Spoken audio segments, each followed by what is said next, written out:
ETV news కి స్వాగతం. ముందుగా ముఖ్యాంశాలు. వైకాపా ప్రభుత్వ ప్రతి స్కీమ్లో స్కామ్ ఉందన్న చంద్రబాబు. మే 13న జరిగే ఎన్నికల్లో జగన్ పార్టీ మాడి మసైపోతుందని స్పష్టీకరణ.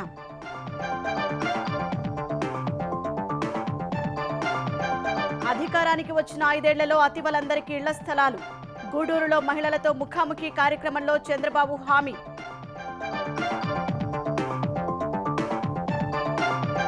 వివేక హత్యోదంతంపై మాట్లాడరాదన్న ఉత్తర్వులపై షర్మిల అభ్యంతరం. కడప లోక్సభ ఎన్నికలకు నామినేషన్ సమర్పణ.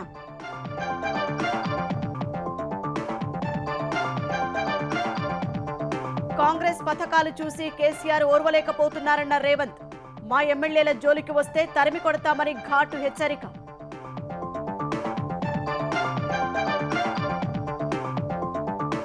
రేవంత్ రెడ్డి వ్యాఖ్యలపై భారాస ఎదురుదాడి. కాంగ్రెస్ హామీలపై నిలదీస్తే సమాధానం చెప్పలేక అసహనానికి గురవుతున్నారన్న హరీష్. గ్యారంటీలను అమలు చేయని కాంగ్రెస్ కు ఓట్లు అడిగే హక్కు లేదన్న కిషన్ రెడ్డి. ఎమ్మెల్యేలనే కాపాడుకోలేని భారాస అవసరమా అని ప్రశ్న.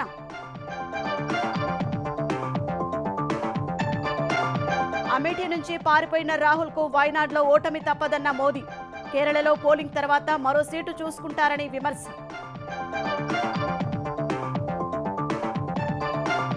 రాజ్యాంగాన్ని రద్దు చేయాలన్న భాజపా ఎత్తులను సాగనివ్వబోమన్న రాహుల్. ఇండియా కూటమి ప్రజాస్వామ్యాన్ని రక్షిస్తుందని వెల్లడి.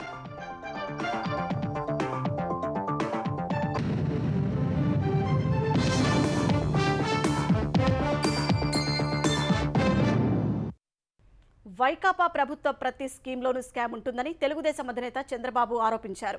తనపైన, తెలుగుదేశం కార్యకర్తలపైన, ప్రజలపైన కేసులు పెట్టి వేధించిన వారికి భవిష్యత్తులో చక్రవడ్డీతో సహా చెల్లిస్తారని స్పష్టం చేశారు. మే 13న వైకాపా మాడి మసైపోతుందన్నారు. అడ్డంగా సంపాదించిన డబ్బుతో ఓట్లనుకుని తర్వాత ప్రజల ఆస్తులు దోచేస్తారని చంద్రబాబు హెచ్చరించారు. తెలుగుదేశం అధినేత చంద్రబాబు నెల్లూరు జిల్లా సర్వేపల్లి నియోజకవర్గం పొదలకూరులో ప్రజాగళం సభ నిర్వహించారు. జగన్ చెప్పిన అబద్ధం చెప్పకుండా మళ్లీ చెబుతున్నారని చంద్రబాబు ఆరోపించారు. ఎండల బాదుడు కంటే వైకాపా బాదుడే ఎక్కువని ఎద్దేవా చేశారు. మే 13న వైకాపా మాడి మసైపోతుందన్నారు. అహంకార ప్రభుత్వం కూలిపోవాలని చంద్రబాబు ఆకాంక్షించారు. వాలంటీర్లు రాజీనామా చేయవద్దని, అండగా ఉంటామని భరోసా ఇచ్చారు. వాలంటీర్లు వైకాపాకు అండగా నిలవద్దని ఆయన సూచించారు. వైకాపా ప్రభుత్వ ప్రతి స్కీమ్లోనూ స్కామ్ ఉంటుందని ఆరోపించారు. పేదల బియ్యం రీసైక్లింగ్ చేసి విదేశాలకు ఎగుమతి చేశారని దుయ్యబట్టారు. ఏ స్కీమ్ అయినా అది ఒక స్కామ్ ఉంటుంది. రాష్ట్రంలో 5 మంది అవినీతి పరులు రాష్ట్రాన్ని దోచుకుంటున్నారు. జగన్మోహన్ రెడ్డి, ఏటు విజయసాయి రెడ్డి, పెద్దిరెడ్డి, అదే మరిగా సజ్జల రెడ్డి, సుబ్బారెడ్డి. ఇప్పుడు 6వోడుగా తయారయ్యాడు మీ కాకా అని. రేపు వస్తాడు, 100 కోట్లు ఖర్చు పెడతాడు, ఓటుకు 10,000 ఇస్తాడు. డబ్బులతో ఓట్లు కొని మీ ఆస్తుల్ని, మీ అవకాశాలని దోచుకునే దుర్మార్గులు వస్తున్నారు. చంద్రమోహన్ రెడ్డి గారి దగ్గర అంత డబ్బులు లేవు, అలిసిపోయాడు, ఉన్న ఆస్తులను నమ్మాడు, 4 సార్లు ఓడిపోయాడు. అయినా కూడా పట్టు వదలని విక్రమార్కుడుగా ఇప్పుడు మీ ముందుకు వస్తున్నాడు. కోర్టులో దస్త్రాల చోరీ చేసిన దొంగను పట్టిస్తారని చంద్రబాబు అన్నారు. కేజీఎఫ్ అంటే కాకాని గోవర్ధన్ ఫీల్డ్ అని ఆరోపించిన చంద్రబాబు కేజీఎఫ్ సృష్టించిన కాకానిని ప్రజలు అందులోనే పాతిపెడతారని అన్నారు. కాకాని అరాచకంతో కృష్ణపట్నం నుంచి కంటైనర్ టెర్మినల్ తరలిపోయిందని ఆరోపించారు. క్వాడ్జిలో 4,500 కోట్ల దోపిడీ జరిగిందని చంద్రబాబు వివరించారు. ఇలా వీళ్ళ అక్రమాలు, అరాచకాలపై పోరాడితే చంద్రమోహన్ రెడ్డి పైన 22 కేసులు పెట్టారు. నా మీద ఇంకొక కేసు ఎక్కువ పెట్టారు, 23 కేసులు పెట్టారు. నేను కూడా అనుకుంటే తమ్ముళ్ళు మీ ఇంట్లో నుంచి బయట రాలేరు. హెచ్చరిస్తున్నా, భవిష్యత్తులో నేను కూడా ఏం చేయాలో చేసి చూపిస్తా. చక్రవడ్డీతో సహా తీర్చుకునే బాధ్యత నాది. రాజకీయంలో ఈ రోజు ఉంది, రేపు ఉంది, ఎల్లుండి ఉంది. ఖబర్దార్, జాగ్రత్తగా ఉండండి. అధికారంలోకి వచ్చిన 5 ఏళ్లలో ఆంధ్రప్రదేశ్లో మహిళలు అందరికీ ఇంటి స్థలాలు ఇస్తామని తెలుగుదేశం అధినేత చంద్రబాబు హామీ ఇచ్చారు. తిరుపతి జిల్లా గూడూరులో మహిళలతో ముఖాముఖి కార్యక్రమంలో చంద్రబాబు పాల్గొన్నారు. తన పుట్టినరోజు సందర్భంగా కేక్ కోసిన ఆయన ప్రజల గుండెలో స్థానమే తన ఆశయమని తెలిపారు. జగన్ పాలనలో కుంభకోణాలు తప్ప ఏమీ లేదని ఆగ్రహం వ్యక్తం చేశారు. అధికారంలో ఉన్నా, ప్రతిపక్షంలో ఉన్నా తాను పేదల కోసమే పనిచేశారని చెప్పారు. మా ఆడబిడ్డల్ని ప్రపంచంలోనే తిరుగులేని శక్తివంతమైన మహిళలుగా తయారు చేసే బాధ్యత తెలుగుదేశం పార్టీ కూటమి తీసుకుంటామని మీ అందరికీ హామీ ఇస్తున్నా. మీ అందరికీ ఇళ్లు కట్టించే బాధ్యత మాది. టిట్కో ఇళ్లు వస్తానే ఈ గవర్నమెంట్ ఉచితంగా మీకు హ్యాండ్ ఓవర్ చేస్తానని మీ అందరికీ హామీ ఇస్తున్నా. 1 సెంట్ ఇచ్చాడు, అగ్గిపెట్టి లాంటి ఇళ్లు తయారు చేశాడు. ఆ ఇండ్లు కూడా నేను క్యాన్సిల్ చేయను, అవి కూడా అక్కడే కట్టిస్తా మీరు కోరుకుంటే. 2 సెంట్ల భూమి ఇచ్చి మీకు మంచి ఇళ్లు కట్టించే బాధ్యత 5 సంవత్సరాలు అందరికీ ఇంటి జాగా ఇచ్చే బాధ్యత నాదని మరొకసారి మీ అందరికీ హామీ ఇస్తున్నా. తెలుగుదేశం అధినేత చంద్రబాబు అనుభవం ఆంధ్రప్రదేశ్కు అవసరమని పొత్తు పెట్టుకున్నట్టు జనసేన అధినేత పవన్ కళ్యాణ్ స్పష్టం చేశారు. పిఠాపురం నియోజకవర్గం కొత్తపల్లిలో తెలుగుదేశం జనసేన నేతలతో ఆత్మీయ సమావేశంలో ఆయన పాల్గొన్నారు. తర్వాత చంద్రబాబు జన్మదినం సందర్భంగా భారీ కేక్ కట్ చేసి అందరికీ పంచారు. పిఠాపురం తెలుగుదేశం ఇన్ఛార్జ్ వర్మ రుణం తీర్చుకుంటానన్న పవన్ మత్స్యకారుల సమస్యల పరిష్కారానికి కృషి చేస్తానని వెల్లడించారు. అటు పవన్ మాట్లాడే సమయంలో సభా వేదికపైకి అభిమానులు చొచ్చుకొని రాగా పోలీసులు అదుపు చేయలేదు. దీంతో ఆయన తన సమావేశాన్ని ముగించుకొని చేబ్రోలు నివాసానికి వెళ్లిపోయారు. సాయంత్రం కూటమి నేతలతో కలిసి కోరుకొండలో ప్రచారం చేశారు. తెలుగు ప్రజలు తెలుగు రాష్ట్రం అగ్రగామి కావాలి అంటే మీ భవిష్యత్తు కోసం ఆలోచించేవాడు ఉండాలి. నా బిడ్డ కోసం నేను రాలేదు పాలిటిక్స్ కి, మీ భవిష్యత్తు కోసం. మేమందరం కూడా మా కూటమి మీ భవిష్యత్తు కోసం పనిచేస్తుంది. రైతాంగానికి కానీ, బీసీలకు కానీ, ఎస్సీ కులస్తులకు కానీ, మైనారిటీలకు కానీ అందరికీ కూడా మతానికి, జాతికి, ప్రాంతానికి అతీతంగా నేను మీకు అండగా నిలబడతాం. మేమందరం సిద్ధం సభలను చూసి ప్రత్యర్థుల గుండెల్లో రైలు పరిగెడుతున్నాయని ముఖ్యమంత్రి జగన్ అన్నారు. అనకాపల్లి జిల్లా నరసింగపల్లి సిద్ధం సభలో ఆయన పాల్గొన్నారు. చరిత్రలో ఓడిపోయే సమయం వచ్చినప్పుడు అటువైపు విలన్లకు హీరోలు బచ్చాలుగా కనిపిస్తారని చంద్రబాబును ఉద్దేశించి అన్నారు. బచ్చానైతే తనను ఓడించడానికి 10 మందితో కలిసి పొత్తులతో ఎందుకు వస్తున్నారని సీఎం జగన్ ప్రశ్నించారు. జగన్ను కొట్టడానికి, జగన్కు హాని చేయడానికి, రాష్ట్రాన్ని దోచుకోవడానికి, దోచుకున్నది పంచుకోవడానికి, దీనికోసం వాళ్లకు అధికారం కావాలట. ఈ మధ్య బాబు ఏమంటున్నాడంటే జగన్ ఒక బచ్చా అంటున్నాడు. చరిత్రలో ఓడిపోయే కాలం వచ్చినప్పుడు విలన్లందరికీ కూడా అటువైపున హీరోలందరూ బచ్చాలుగానే కనిపిస్తా ఉంటారు. నువ్వు బచ్చా అంటున్న నేను ప్రజలకు మంచి చేసి ఎన్నికల్లో ఒంటరిగా ధైర్యంగా ప్రజల ముందుకు నేను వస్తా ఉన్నా. మరి 14 ఏళ్ళు సీఎంగా చేసావు కదా, మరి పేదలకు నువ్వు చేసిన మంచి ఉంటే నువ్వెందుకయ్యా బచ్చాను చూసి భయపడుతూ పొత్తుల కోసం ఎగబడతా ఉన్నావు అని అడుగుతా ఉన్నాను చంద్రబాబును. పేదలకు ఎప్పుడు అండగా నిలబడేది 3 రంగుల జెండానే అని ముఖ్యమంత్రి రేవంత్ రెడ్డి స్పష్టం చేశారు. ప్రజల కష్టాలు నెరవేర్చే బాధ్యత కాంగ్రెస్ తీసుకుంటుందని తెలిపారు. మెదక్ కాంగ్రెస్ పార్టీ అభ్యర్థి నీలం మధు నామినేషన్ కార్యక్రమంలో సీఎం పాల్గొన్నారు. మెదక్లో కార్నర్ మీటింగ్ నిర్వహించారు. దుబ్బాకను అభివృద్ధి చేస్తానని చెప్పిన రఘునందన్ రావు ఆ ప్రాంతానికి మోదీ ఇచ్చిన నిధులెన్నో చెప్పగలరా అని రేవంత్ ప్రశ్నించారు. మెదక్ ప్రాంతానికి కేంద్రం ఏదైనా పరిశ్రమ ఇచ్చిందా అని అడిగారు. కలెక్టర్గా ఉండి రైతుల భూములు గుంజుకున్న వ్యక్తే భారాస మెదక్ అభ్యర్థి అని ఆరోపించారు. ఎన్నికల్లో భారాస భాజపా గెలిస్తే లాభం లేదన్నారు. కార్ఖానకు పోయింది, తుక్కు కింద దాన్ని తూకం పెట్టి అమ్మాల్సిందే. అందుకే ఇవాళ కేసీఆర్ ప్రజల సంఘం ముందల కాంగ్రెస్ ఖాళీ అవుతుంది, 20 మంది టచ్లు అంటుంది. ఈడ కాపలా ఉన్నదేవాడు బిడ్డ, టచ్ చేసి చూడు. హైటెన్షన్ వైరికిన కాకి తగులితే ఎట్లయితుందో కాంగ్రెస్ మీద చెయ్యి పెడితే మాడి మసైపోతావు బిడ్డ. నేను జైపాల్ రెడ్డి జానారెడ్డిని కాదు బిడ్డ, మర్యాద ఉండనికే బట్టలు 10 రోడ్డు మీద ఉరికించి కొట్టిస్తా బిడ్డ. మా ఆడబిడ్డలు ఇవాళ ఆర్టీసీ బస్సుల్లో ఉచిత ప్రయాణం చేస్తే వాళ్ళ కళ్ళల్లో ఆనందం చూసి ఓర్వలేక కళ్ళల్లో జీడి పోసుకుంటుండి కేసీఆర్. అసెంబ్లీ ఎన్నికల్లో ఇచ్చిన హామీలపై నిలదీస్తే సమాధానం చెప్పలేక సీఎం రేవంత్ రెడ్డి అసహనంతో మాట్లాడుతున్నారని మాజీ మంత్రి హరీష్ రావు విమర్శించారు. హామీల అమలుపై అడిగితే తొక్కుతారనడం సరికాదన్న హరీష్ రావు పదవి కోసం రేవంత్ రెడ్డి ఎవరినైనా తొక్కుతారని మండిపడ్డారు. సీఎం హోదాలో ఉండి స్థాయికి తగ్గట్లుగా మాట్లాడటం లేదని ఆక్షేపించారు. కాంగ్రెస్ హయాంలో కనీసం త్రాగునీరు కూడా ఇవ్వలేదన్న హరీష్ సింగూరు జలాలను మెదక్ జిల్లాకు తీసుకువచ్చిన ఘనత కేసీఆర్కే దక్కుతుందన్నారు. పార్టీలు మారితే అనర్హత వేయాలని రాహుల్ గాంధీ అంటే రేవంత్ మాత్రం పార్టీల మార్పులను ప్రోత్సహిస్తున్నారని దుయ్యబట్టారు. మెదక్ భారాస అభ్యర్థి వెంకట్రామరెడ్డి 1000 ఎకరాలు లాక్కున్నారని అంటున్నారన్న హరీష్ రావు భూసేకరణ చేస్తేనే లక్షల ఎకరాలకు నీరు అందుతోందని గుర్తు చేశారు. ఉద్దేశపూర్వకంగానే భారాసపై నిందలు వేస్తున్నారని ఆరోపించారు. లోక్సభ ఎన్నికల్లో భాజపాలకు మధ్య 5 సీట్లలో ఒప్పందం కుదిరిందన్న సీఎం రేవంత్ రెడ్డి వ్యాఖ్యలను భాజపా తెలంగాణ అధ్యక్షుడు కిషన్ రెడ్డి తప్పుపట్టారు. ఢిల్లీ మద్యం కేసులో కవిత బెయిల్ కోసం ఒప్పందం జరిగినట్లు అబద్ధాలు మాట్లాడుతున్నారని దుయ్యబట్టారు. బెయిల్ అనేది భాజపా చేతిలో ఉండదన్న కిషన్ రెడ్డి ప్రజల దృష్టి మరల్చేందుకు యత్నిస్తున్నారని ఆరోపించారు. 6 గ్యారంటీలతో గారడీ చేసిన కాంగ్రెస్ కు అవి అమలు చేయకుండా ఓట్లడిగే నైతిక హక్కు లేదన్నారు. ఎమ్మెల్యేలనే కాపాడుకోలేని కేసీఆర్ మళ్లీ ఏ ముఖం పెట్టుకుని లోక్సభ ఎన్నికల్లో ఓట్లు అడుగుతారని ప్రశ్నించారు. తెలంగాణ ప్రజలకు ఇచ్చినటువంటి హామీ అమలు చేయకుండా దగా చేసినటువంటి కాంగ్రెస్ పార్టీకి ఈ పార్లమెంట్ ఎన్నికల్లో ఓటు అడిగే నైతిక హక్కు ఉందని అడుగుతా ఉన్నా. భారతీయ జనతా పార్టీ లేక నరేంద్ర మోడీ గారి నాయకత్వం పట్ల తెలంగాణలో పెరుగుతున్నటువంటి ఆదరణ దాని నుంచి దృష్టి మళ్లించేందుకు ఈ రోజు ఇల్లు పథకం ప్రకారం ఆయన బీజేపీలో చేరుతాడు. చేరేవాడు చెప్పడు, చేర్చుకునేవాడు చెప్పడు, మధ్యలో ఇంకో అని చెప్తాడు. ఈ రోజు భారతీయ జనతా పార్టీ ఏదో కేసీఆర్ కూతురుకు బెయిల్ ఇప్పించి 5 సీట్లలో సుపారీ తీసుకురని మాట్లాడు. ఈ రోజు టెలిఫోన్ ట్యాపింగ్ కేసులో కూడా రేవంత్ రెడ్డి కూడా బెయిల్ ఇప్పిస్తారని అడుగుతా ఉన్నాను. ఆయన చేతిలో ఉన్నాడు బెయిల్ ఇచ్చేది. తెలంగాణ సమాజం అంతా కూడా అర్థం చేసుకోవాల్సినటువంటి అవసరం ఉంది. కాంగ్రెస్ పార్టీ అడ్రస్ ఉండదు తెలంగాణ. ఖచ్చితంగా తెలంగాణ భవిష్యత్తు భారతీయ జనతా పార్టీ దాన్ని మనం చేస్తున్నాం. అమేఠీ నుంచి పారిపోయిన కాంగ్రెస్ యువరాజు రాహుల్ గాంధీ కేరళలోని వైనాడ్లో కూడా గడ్డు పరిస్థితులు ఎదుర్కొంటున్నారని ప్రధాని నరేంద్ర మోదీ అన్నారు. ఈ నెల 26న వైనాడ్లో పోలింగ్ ముగిసిన తర్వాత రాహుల్ మరో సురక్షిత స్థానాన్ని ఎంచుకునే అవకాశం ఉందని మోదీ జోస్యం చెప్పారు.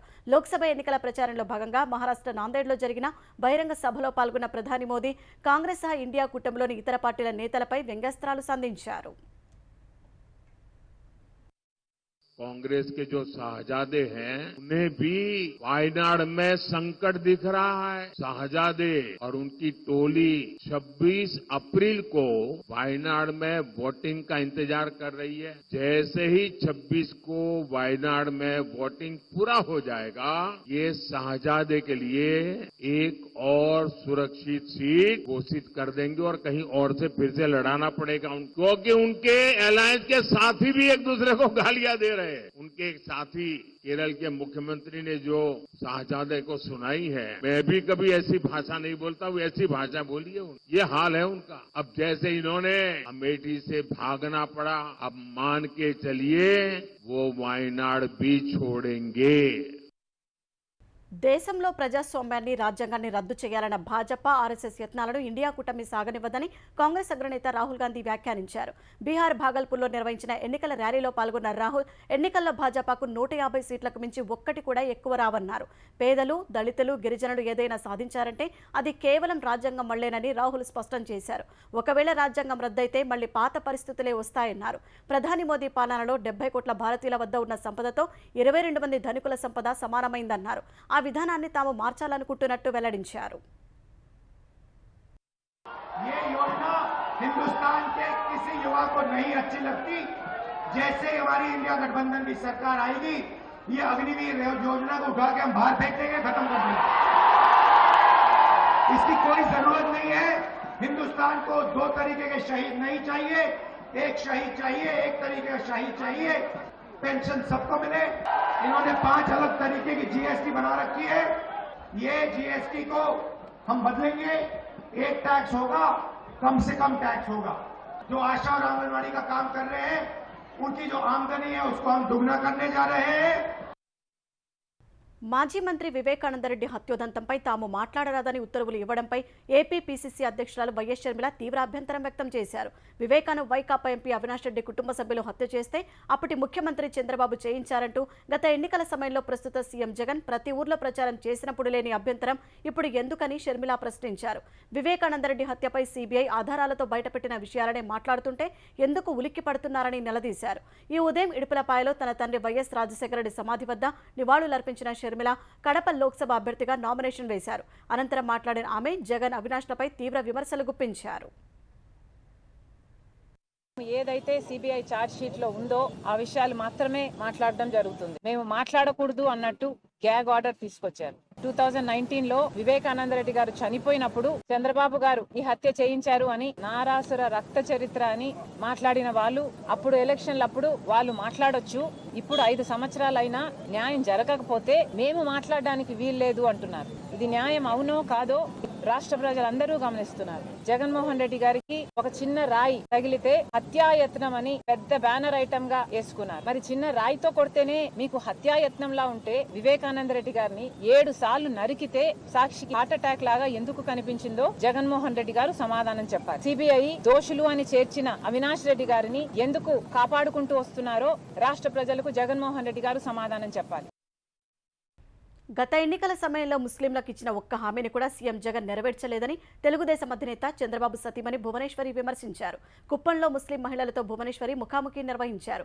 5 ఏళ్లలో ముస్లింలు ఎదుర్కొన్న కష్టాలను వివరించిన ఆమె మైనారిటీల కోసం చంద్రబాబు తెచ్చిన పథకాలను జగన్ ప్రభుత్వం తీసివేసిందని గుర్తు చేశారు. జగన్ ప్రభుత్వ అరాచకాలు, తీసివేసిన సంక్షేమ పథకాలపై అధికార పార్టీ నేతలను నిలదీయాలని భువనేశ్వరి సూచించారు.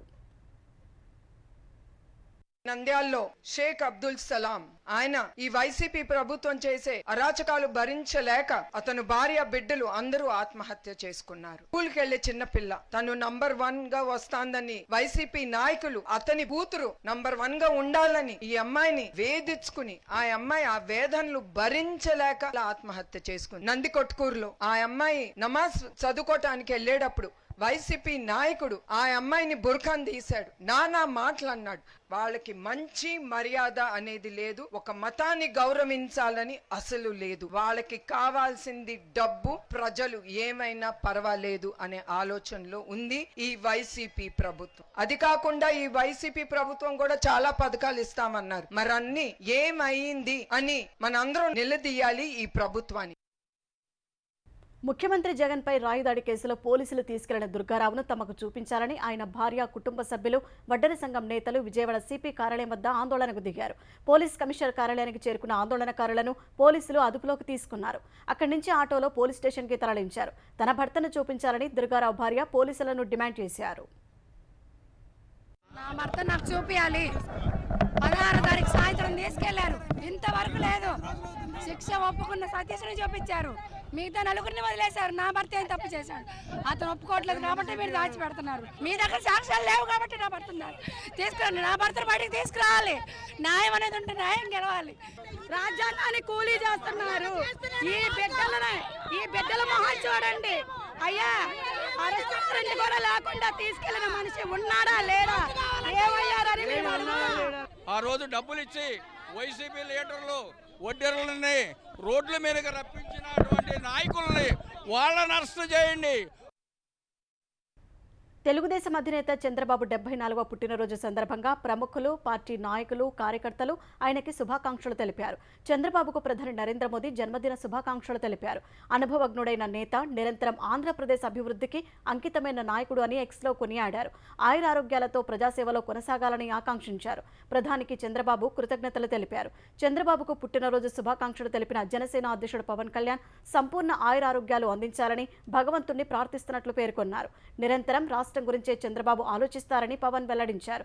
సినీ నటుడు చిరంజీవి చంద్రబాబుకు జన్మదిన శుభాకాంక్షలు తెలిపారు. నిరంతరం ప్రజా సంక్షేమం కోసం పాటుపడే వ్యక్తి అని చంద్రబాబును చిరంజీవి ప్రశంసించారు. చంద్రబాబు పుట్టినరోజు వేడుకలను తెలుగు రాష్ట్రాల్లోని పార్టీ అభిమానులు, కార్యకర్తలు ఘనంగా నిర్వహించారు. ఆంధ్రప్రదేశ్లో 10వ తరగతి పరీక్ష ఫలితాలు సోమవారం విడుదల కానున్నాయి. ఈ నెల 22న ఉదయం 11 గంటలకు ఏపీ పాఠశాల విద్యాశాఖ కమిషనర్ సురేష్ కుమార్ 10వ తరగతి ఫలితాలు విడుదల చేయనున్నారు. మార్చి 18 నుంచి 30వ తేదీ వరకు 10వ తరగతి పరీక్షలు నిర్వహించారు. ఏపీలో 10 పరీక్షలకు దాదాపు 6.3 లక్షల మంది విద్యార్థులు హాజరయ్యారు. రాజేంద్రనగర్ శాసనసభ్యుడు ప్రకాష్ గౌడ్ తాను కాంగ్రెస్లో చేరడం లేదని తెలిపారు. ముఖ్యమంత్రి రేవంత్ రెడ్డిని నిన్న ఆయన నివాసంలో కలిసిన ప్రకాష్ గౌడ్ తర్వాత తన అనుచరులతో సమావేశమై కాంగ్రెస్లో చేరికపై చర్చించారు. మరికొందరు అనుచరులతో ఇవాళ కూడా సమావేశమై సమాలోచనలు చేశారు. భారాస నుంచి గెలిచి ఇప్పుడు కాంగ్రెస్లో చేరితే ప్రజల వ్యతిరేకత వస్తుందని ఆ సమావేశాల్లో అనుచరులు సూచించగా కాంగ్రెస్లో చేరాలనే నిర్ణయాన్ని తాత్కాలికంగా విరమించుకున్నట్టు ప్రకాష్ గౌడ్ తెలిపారు. 2 రోజుల నుంచి కురుస్తున్న అకాల వర్షాలు, వడగళ్ల వానలకు నారాయణపేట, కామారెడ్డి, నిజామాబాద్, నాగర్ కర్నూల్, యాదాద్రి, భువనగిరి, సిద్దిపేట జిల్లాలో పంట నష్టం జరిగినట్లు తెలంగాణ వ్యవసాయ మంత్రి తుమ్మల నాగేశ్వరరావు చెప్పారు. దాదాపు 2200 ఎకరాల్లో వరి, మొక్కజొన్న, ఉద్యాన పంటలకు నష్టం వాటిల్లినట్టు ప్రాథమికంగా అంచనాలు వేసినట్టు తెలిపారు. పంటలు దెబ్బతిన్న ప్రాంతాలకు వెళ్లి రైతు వారి పంట నష్టం వివరాలు సేకరించాలని వ్యవసాయ, ఉద్యాన శాఖ అధికారులను ఆదేశించారు. ఇదే సమయంలో వరి పంట కోతలు ఊపందుకున్న వేళ వచ్చే 2-3 వారాలు రైతులు జాగ్రత్తగా ఉండాలని చేయాలని తుమ్మల సూచించారు. అకాల వర్షాలకు పంట నష్టం తగ్గించే విధంగా ఎలాంటి జాగ్రత్తలు తీసుకోవాలో రైతులకు సూచించాలని అధికారులకు ఆదేశాలు ఇచ్చారు. వ్యవసాయ మార్కెట్ యార్డులు, ఐకేపీ కొనుగోలు కేంద్రాలకు వచ్చిన ధాన్యం, ఇతర పంటలు తడవకుండా జాగ్రత్తలు తీసుకోవాలని సూచించారు. ఇందుకోసం ఇప్పటికే 2 లక్షలకు పైగా టార్పాలిన్ కవర్లను రైతులకు అందుబాటులో ఉంచామని తుమ్మల తెలిపారు. సివిల్స్ 2023 ఫలితాల్లో జాతీయ స్థాయిలో 3వ ర్యాంకు సాధించిన అనన్యారెడ్డిని ముఖ్యమంత్రి రేవంత్ రెడ్డి అభినందించారు. జూబ్లీహిల్స్లోని నివాసంలో అనన్యారెడ్డి మర్యాదపూర్వకంగా సీఎం రేవంత్ రెడ్డితో సమావేశమయ్యారు. అనన్యారెడ్డిని పుష్పగుచ్చం, శాలువాతో సత్కరించిన రేవంత్ సర్వీసులో కూడా అత్యుత్తమ సేవలతో పేరు తెచ్చుకోవాలని ఆకాంక్షించారు. పాలమూరు పేరును దేశానికి చాటాలని కోరారు. టెస్లా అధినేత ఎలాన్ మస్క్ తన భారత పర్యటనను వాయిదా వేసుకుంటున్నట్టు ప్రకటించారు. ఈ నెల 22 నుంచి 26 మధ్య భారత్లో పర్యటించనున్నట్టు గతంలో మస్క్ ప్రకటించారు. ఈ పర్యటనలో ప్రధాని నరేంద్ర మోదీతో సమావేశం కానున్నట్టు తెలిపారు. అయితే టెస్లాకు సంబంధించిన బిజీ షెడ్యూల్ కారణంగా భారత పర్యటన వాయిదా వేసుకోవాల్సి వస్తోందని సామాజిక మాధ్యమం ఎక్స్లో మస్క్ పోస్ట్ చేశారు. ఈ ఏడాది ద్వితీయార్థంలో తన భారత పర్యటన కోసం ఎదురు చూస్తున్నట్లు ఆ పోస్టులో మస్క్ పేర్కొన్నారు. విశ్వసనీయ సమాచారం ప్రకారం మస్క్ భారత్లో టెస్లా కార్ల తయారీ కేంద్రం కోసం $2 నుంచి $3 బిలియన్ పెట్టుబడి పెట్టాలని యోచిస్తున్నారు. దాదాపు 25 లక్షల రూపాయల ప్రారంభ ధర ఉండే టెస్లా కార్లను భారత్లో ఉత్పత్తి చేయాలని మస్క్ నిర్ణయించినట్లు తెలిసింది. స్టార్ లింక్ ఉపగ్రహ ఇంటర్నెట్ సేవలను భారత్లో అందించేందుకు కూడా ఆయన ప్రభుత్వ అనుమతి కోసం ఎదురు చూస్తున్నారు. 65 ఏళ్లు పైబడిన వారికి జాతీయ బీమా నియంత్రణ సంస్థ ఐఆర్డీఏ శుభవార్త తెలిపింది. ఆరోగ్య బీమా పాలసీల కొనుగోలుకున్న వయో పరిమితి ఎత్తివేస్తున్నట్టు నోటిఫికేషన్ విడుదల చేసింది. ఈ నెల 1 నుంచే పరిమితి ఎత్తివేత అమల్లోకి వస్తుందని వెల్లడించింది. ఇప్పటి వరకు కొత్త ఆరోగ్య బీమా పాలసీ కొనుగోలు చేయాలంటే గరిష్ట వయో పరిమితి 65 ఏళ్లుగా ఉండగా ఇప్పుడు వయసుతో సంబంధం లేకుండా ఎవరైనా ఆరోగ్య బీమా కొనుగోలు చేయవచ్చని ఐఆర్డీఏ వెల్లడించింది. సీనియర్ సిటిజన్లు, విద్యార్థులు, పిల్లలు, గర్భిణులు సహా అన్ని వయసుల వారికి బీమా సంస్థలు పాలసీలు రూపొందించవచ్చని ఐఆర్డీఏ పేర్కొంది. ఈ నిర్ణయంతో మరింత మందికి ఆరోగ్య సంరక్షణ అందించడం సహా బీమా కంపెనీలు తమ వ్యాపారాన్ని విస్తరించేందుకు అవకాశం ఏర్పడుతుందని ఐఆర్డీఏ తెలిపింది. ఇదే సమయంలో ముందస్తు వ్యాధుల వెయిటింగ్ మారటోరియం పీరియడ్ను 8 నుంచి 5 ఏళ్లకు తగ్గించింది. లోక్సభ ఎన్నికల్లో ప్రతి ఒక్కరూ తప్పనిసరిగా ఓటు హక్కు వినియోగించుకోవాలని సుప్రీంకోర్టు ప్రధాన న్యాయమూర్తి జస్టిస్ డివై చంద్రచూడ్ కోరారు. కేంద్ర ఎన్నికల సంఘం చేపట్టిన మై ఓట్ మై వాయిస్ కార్యక్రమంలో భాగంగా రూపొందించిన వీడియోలో మాట్లాడిన ఆయన ప్రజాస్వామ్యంలో ఓటు వేయటం అనేది పౌరుల ప్రధాన విధుల్లో ఒకటని గుర్తు చేశారు. బాధ్యతాయుతమైన పౌరులుగా ఓటు వేసే అవకాశం వదులుకోవద్దని ప్రతి ఒక్కరిని అభ్యర్థిస్తున్నట్లు సీజేఐ కోరారు. 5 ఏళ్ల దేశ భవిష్యత్తు కోసం 5 నిమిషాలు కేటాయించి ఓటు వేయడం సాధ్యం కాని పనా అని సీజేఐ ప్రశ్నించారు. కేంద్ర హోంమంత్రి అమిత్ షా తనకు సొంత కారు లేదని తెలిపారు. గుజరాత్లోని గాంధీనగర్ లోక్సభ నియోజకవర్గంలో నిన్న నామినేషన్ వేసిన అమిత్ షా అక్కడ సమర్పించిన అఫిడవిట్లో తనకు సొంత కారు లేదని పేర్కొన్నారు. తనకు మొత్తం 36 కోట్ల స్థిర చరాస్తులు ఉన్నట్లు వెల్లడించారు. తన సతీమణి సోనాల్కు 31 కోట్ల విలువైన ఆస్తులు ఉన్నాయని తెలిపారు. ఆయనకు 72 లక్షల విలువైన ఆభరణాలు, ఆయన సతీమణికి 1.10 కోట్ల విలువైన నగలు ఉన్నట్లు పేర్కొన్నారు. తన పేరున 15.77 లక్షల రుణం, తన సతీమణి సోనాల్ పేరున 26.32 లక్షల రుణం ఉన్నట్లు అమిత్ షా వెల్లడించారు. 2022-23లో తన వార్షిక ఆదాయం 75.09 లక్షలుగా పేర్కొన్న హోంమంత్రి తన సతీమణి 39.54 లక్షలు ఆర్జించినట్లు తెలిపారు. ఎంపీగా వచ్చే వేతనం, భూమి, ఇంటి అద్దెలు, వ్యవసాయం, షేర్లు, డివిడెండ్ల ద్వారా ఆదాయం ఆర్జించినట్లు అఫిడవిట్లో తెలిపారు. 3 క్రిమినల్ కేసులు తనపై ఉన్నట్టు వెల్లడించారు. లోక్సభ ఎన్నికల వేళ కాంగ్రెస్ కు గట్టి షాక్ తగిలింది. కాంగ్రెస్ ముఖ్య నేత ప్రియాంక గాంధీ సన్నిహితుడైన సీనియర్ నేత తాజిందర్ సింగ్ బిట్టు భారతీయ జనతా పార్టీలో చేరారు. ఏఐసీసీ కార్యదర్శి పదవికి, హిమాచల్ ప్రదేశ్ కాంగ్రెస్ ఇన్ఛార్జి పదవికి కాంగ్రెస్ పార్టీ ప్రాథమిక సభ్యత్వానికి రాజీనామా చేసిన తాజిందర్ సింగ్ ఢిల్లీలోని భాజపా కేంద్ర కార్యాలయంలో కేంద్ర మంత్రి అశ్విని వైష్ణవ్, భాజపా ప్రధాన కార్యదర్శి వినోద్ తావడే సమక్షంలో కాషాయ కండువా కప్పుకున్నారు. 3.5 దశాబ్దాలు కాంగ్రెస్ కోసం పనిచేశారని, ఇప్పుడు పంజాబ్ అభివృద్ధి కోసమే భాజపాలో చేరినట్లు తాజిందర్ చెప్పారు.